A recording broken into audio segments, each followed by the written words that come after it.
Hey everybody, I'm Dr. Seiler from Seiler Skin, and we're going to do just a little bit of filler in one of my favorite patients' cheeks and kind of lower jaw here. She doesn't need a lot of filler. She's got great structure to her face. She does filler about once a year, so it really just keeps the upper angle of her cheek high. It keeps her lifted in the lower jaw. Yesterday we did a little bit of Botox in her, and we didn't have time to do filler, so we scheduled it for today, but she was mentioning to me that this is the area that she sees the most, and she's a little asymmetric. She's got a little bit of flattening here versus the other side. So tell me quickly what you said yesterday about just kind of seeing that this is where you see your volume loss. I see a little bit of loss of volume, and there's an asymmetry here because it's fuller over here, and this is what I know, and this is what comes out in pictures. Right. So, you know, sometimes you don't always see it until you see a picture. Until you see yourself in Of pictures. yourself. So that's a good question to ask too. If you're watching this for training purposes, ask them what they see in pictures, because they sometimes see different things in pictures than in the mirror. So this is a really simple injection. So we're going to give her just a little bit better volume in her cheek here. We're going to equal up her cheek on this side so it lifts her nicely. And you can see that when I pull just slightly on her cheek, which is what the filler will do, even this improves down here. And then I'm going to put just a little bit of filler down here. It doesn't need a lot of filler. Most patients are surprised at how much result they can get with the right amount of small amount of filler. We're going to use 1 syringe of VOLUMA today, and she's going to be really happy with it. So, all right, so we're going to use our little AccuVein. This is our cool tool that if you've seen my videos before, you know I say this is a must-have in any practice that's doing injections. This helps me to see where the little blood vessels are. A little stick here.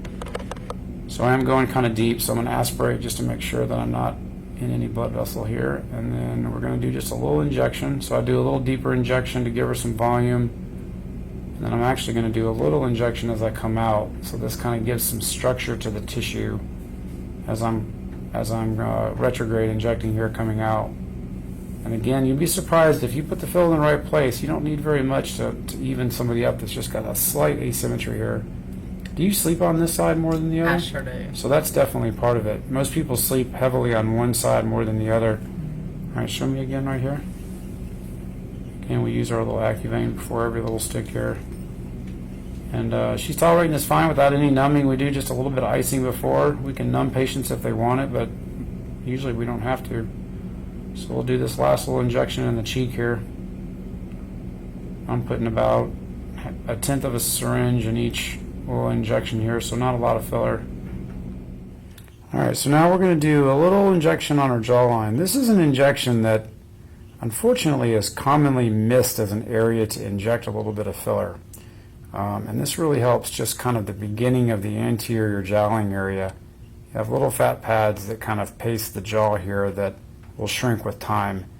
And so injectors really should know to make sure that you look at this lower area of the face. And the patient doesn't always see themselves in profile, obviously, but when you look at them from this direction, you can see that sometimes when you lose volume and you start to see that little bit of divot right there, they'll start to see more jowling. And if you put just a little bit of filler right on the bone, very safe to do down here, it doesn't really hurt the patient.